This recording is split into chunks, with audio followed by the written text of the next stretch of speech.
The next episode of The Commercial Break starts now. Oh, yes, another episode of Commercial Break! Good afternoon, or whatever time it is when you're listening to this. Yes. I'm Bryan. This is Kristen Hoadley, and Happy holidays. Best to you, Kristen. Best to you, Bryan. Best to you out there in the podcast universe. How the hell are you? Thank you for joining us on yet another episode of The Commercial Break! I am headlong into a bad addiction. I've fallen off of the wagon. Oh, do I am tell. no longer a teetotaling TLC reality show watcher. Oh. I found myself steeped deep in the land of scripted dramatic television. From the 80s. From the 80s. On free air TV. I get through my Roku. Yeah. Also known as the 21 Jump Street channel. There's a whole channel. There's a whole channel. It's a whole thing. They're dedicated to nothing but the first 4 seasons of 21 Jump Street. And What happens when they play all of them? They just repeated it? that takes days. They're unlike here in the year 2021. Fast forward to the future when Johnny Depp is old and wine soaked. Yeah. Can't get a job to save his life, right? Yeah. They actually make like 42 episodes a season back then. Oh, right. Now they make 5, That's and right. they call it a season, right? I remember It's when like I was watching Melrose Place. I saw the same thing. I'm like, dang, there's 25 I know. episodes in one season? Check out a season of The Love Boat. It's like 69 episodes of The Love Boat in a season, and they had like 32 seasons. It's like 312 shows. Yeah. There were 5 seasons of 21 Jump Street. I've now gone through the entire Wikipedia page just to make sure that we understand what we're working with, how addicted I really am. Yeah.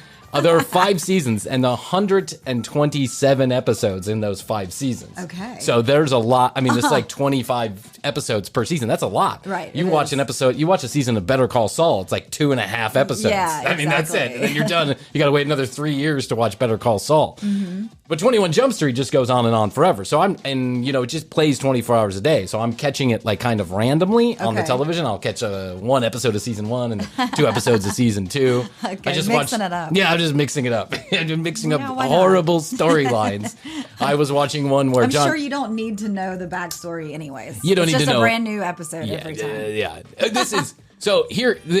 I don't know if you know this, but there were 3 big television networks that pretty much controlled all of TV for the longest time until cable came along, and then came the 4th network in 1986 known as Fox. Mm-hmm. So now there are 3 big, they call them 4 big networks. That's Fox, ABC, CBS, and NBC. Yes. And this was the first bona fide hit for Fox. Okay. It beat out a lot of the other things that were running at the same time.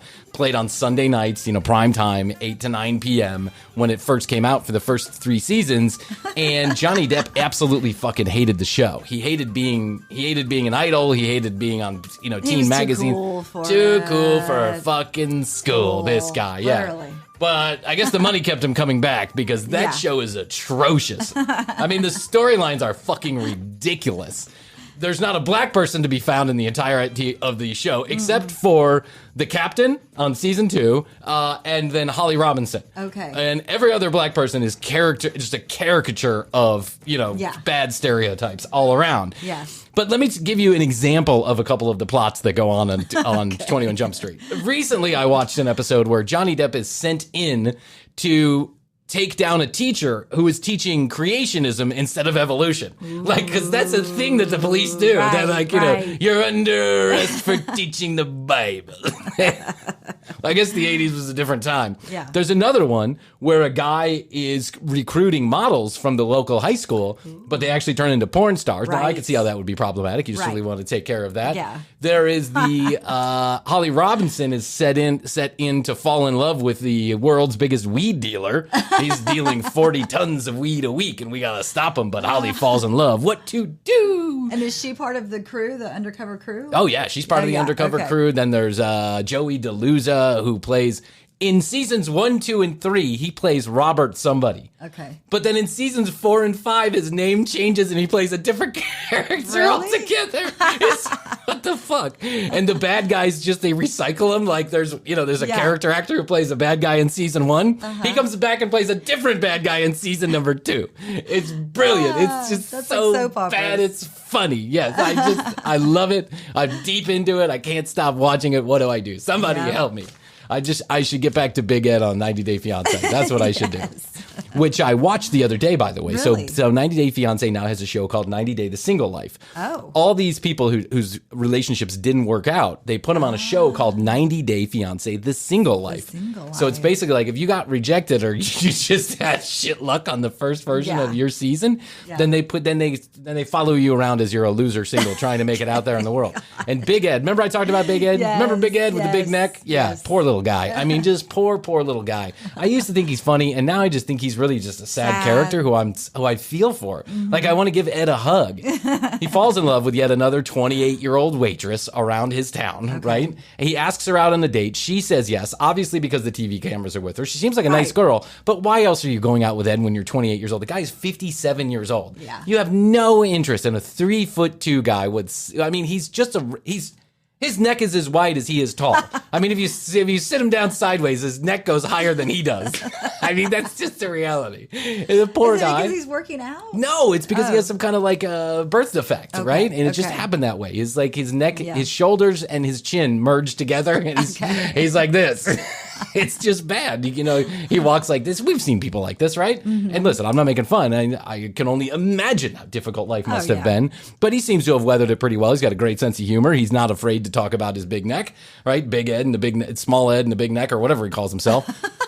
But last night I'm watching I only have 15 minutes in between 21 Jump Streets to watch 90 Day The Single Life. Quick. Let me find I got to scroll through to the good parts, which is Ed, basically, right? Okay, right. So Ed's on date number 3. He's talking to this girl, and he's like, you know, he really wants to find out if he's in the friend zone because they're on date number 3, and he can't tell whether or not she likes her. The rest of us watching clearly understand that this girl has no romantic interest in him. What's really going on here is A, she wants to be on television, B, she needs a friend very badly, or C, a combination of the both, right? But she's not going to be romantically involved with Ed. We already know this from the beginning. She's a cute 28-year-old waitress who, by the way, has been married and divorced twice at the age of 28 years old. Oh, wow. Okay? All right? So I'm not making assumptions. I'm just saying I'm a divorcee, too. I'm not saying we're all, filled with baggage. We're just mostly filled with baggage.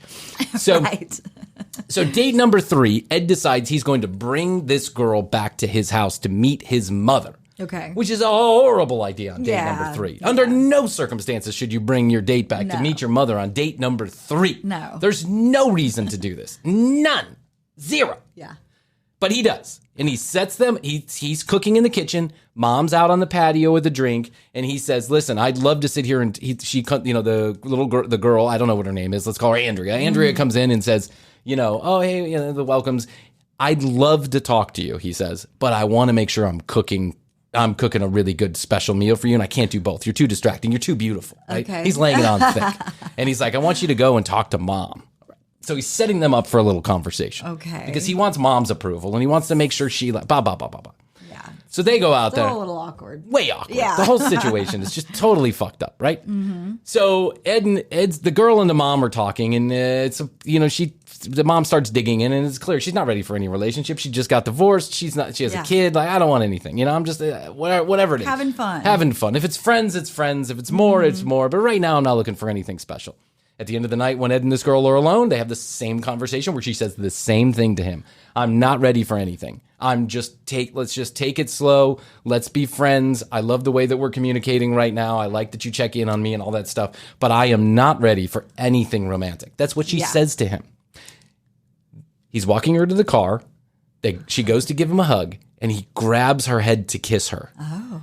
And she puts her head down. Oh, no. And he ends up kissing, like, her eyeball. Oh, God. Right? And this is her response. No, you can't do that. And I'm like, oh, my God. Like, it's so cringeworthy. She said, no, you can't do that. And she walks out the door. Oh.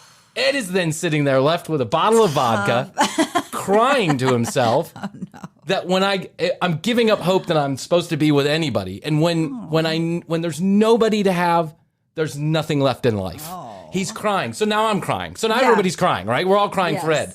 Meanwhile, the cut to the girl that's outside her car. The producers are like getting this extra feedback, right? Yeah. They're like, did you expect that? And she's like, no, I thought we were on the same page. I told him, right? Yeah. Now she starts crying because she's upset that she made him feel bad, right? So she goes back in the door like a wonderful young lady a wonderful human, actually, goes back in the door and sits down with him. He's crying, she's crying, and she says, listen, I'm more worried about how you feel than I'm worried about what just happened. I want to make sure you're okay. But I thought I made it clear. I thought we were on the same page. Ed can't catch a fucking break. Is how I initially reacted to this. I'm like, Ed can't catch a fucking break. The guy can't get a girl to save his life. He fell in love with some 19-year-old Filipino. That was never going to work out. She didn't even speak a lick of English. She doesn't speak a lick of Filipino, right? Right. Now he comes back to America. He's extraordinarily famous because of this single life show, this 90 Day Fiance show. And he can't for the life... Extraordinarily famous in my mind. I wish I was 90 Day Fiance famous. I wish. Who is the smartass who sent us in a question? You guys should talk about 90 Day Fiance. Fuck you, man. So now Ed decides that I'm going to use all of this free publicity for myself. Yeah. I'm going to use it to hit on the local bartender who's 28 fucking years old. Oh, yeah, why not? So at first I think, poor Ed. But then I think to myself, Ed, there's someone out there for you. It's just not the 28-year-old hot fucking bartender at your local fucking watering hole. Right. That's not where you're going to find a girlfriend, Ed. You're 57 years old. I have friends that are in this position. And this is what they do. They're a 4. They're looking for a 12. You know what I'm saying? They're looking for... Yep. They're looking... And then they look at me and they go, well, you did it. And I'm like, well... Well, I'm a different story. Yes. I'm on the commercial break. Right, exactly. There's a lot of, people kind of roll out the red carpet for me. Exactly. My balls hang low and they swing to and fro. You know what I'm saying? I'm just a different kind of guy. I've got a scrundle sack that people like. Do you know what I'm saying? You getting what I'm coming from, Jose? I'm getting where I am like the luckiest man in the world. I have fallen upward all my entire adult life, and I continue to do so. I'm surprised I have children that have all 4 arms.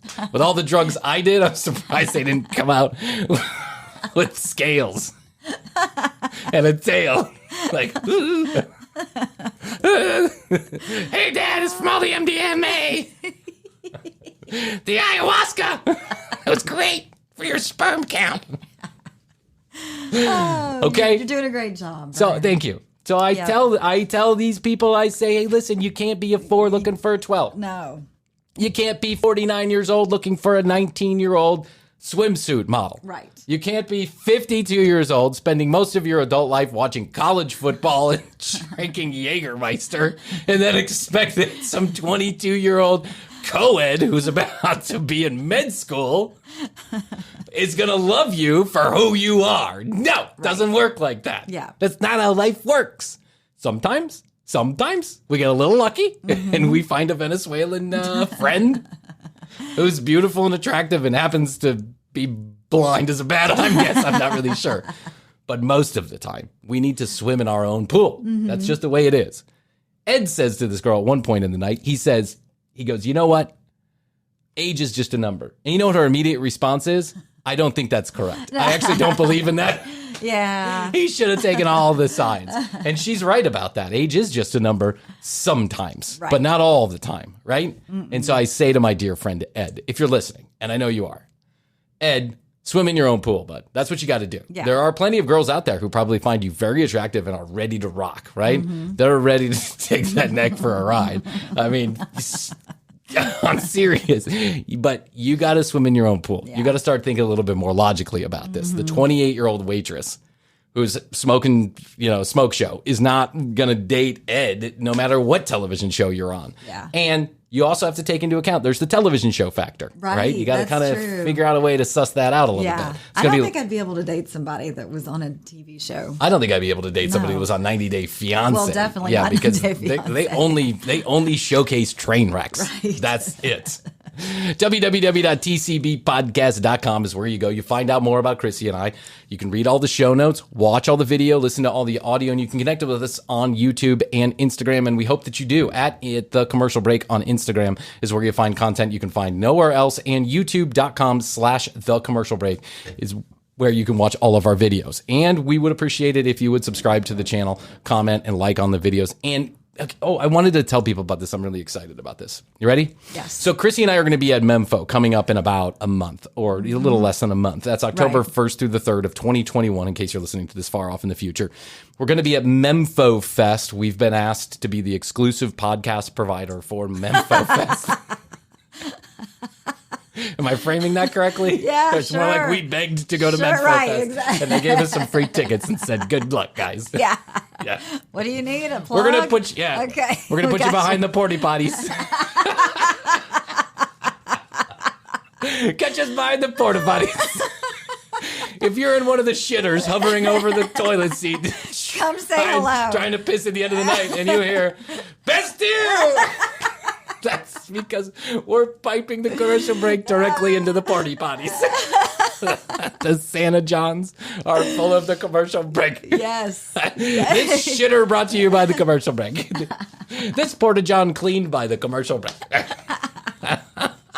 Yes. Okay. I love that. So Memfo 2021, we've partnered with Memfo and with Castbox, our good dear friends at Castbox, who are a wonderful podcast provider that you can listen to our podcast like Spotify or Apple or anything. You can listen on Castbox, but that's not the point.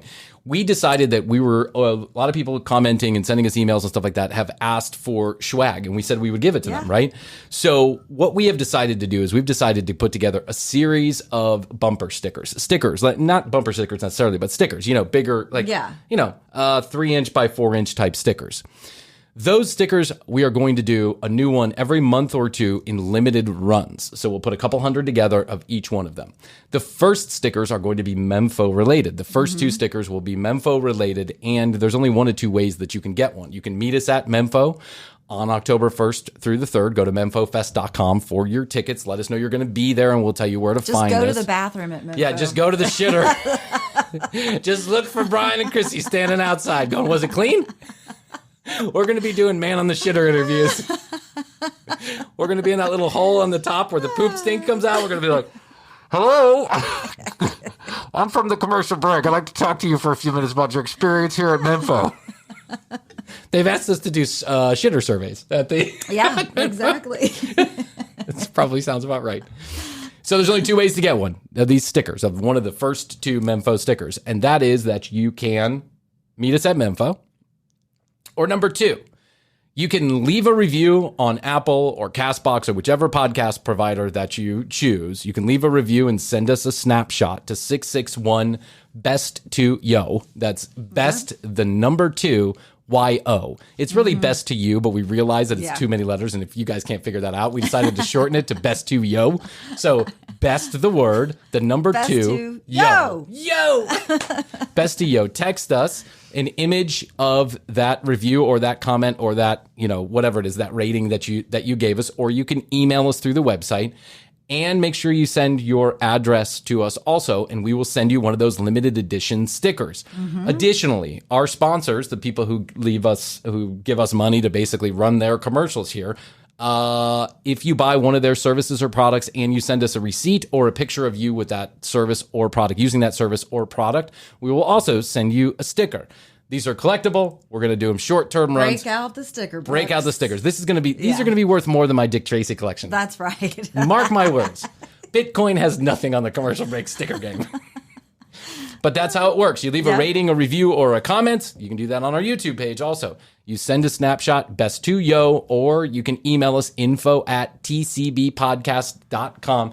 Make sure you send a picture of what you're doing, I'll give you one more chance. Leave us a voice message on 661 best2yo. That's 661 best2yo. If you leave us a voice message with the phrase best to you in it, make sure you leave your name and your address, and we will send you a sticker. They're limited edition. You want to collect all of them. I think it's a really cool thing that we could do to just kind of raise up engagement, give you something in return, and it's a good looking sticker. It's a great looking. So the first 2 are kick ass. The first 2 stickers are kick ass, and we'll keep them coming every month or 2. When we run out of the run of one, we'll start on another one, and that's how it'll go, and we'll just keep it going forever and ever. Amen. I don't know why the ratings and reviews matter, but they do. They give us additional visibility on some of these platforms, which gives us more listeners, which allows the sponsors to buy more airtime from us, which then allows us to do more and more programming. We could do 3 shows a week. Who knows at some point, right? Yeah. And so it's just kind of a ball. We've been experiencing some great growth and success, and thank you to everyone out It's a there. ball we've been kicking around. We have been we've been kicking it up the hill and it's been coming back down, and then we've been kicking it down the hill and it's been coming back up. It's just it's just podcasting. You have to kind of work with it. Yes. But the success, really, we've experienced great growth since we started the show, and this is our way to give back to those of you who are frequenting our sponsors or helping us out with the ratings and reviews. So please do that. Make sure you send a snapshot to 661 best to yo or info@tcbpodcast.com. You'll get that sticker. Thank you to Castbox. Thank you to Memphis.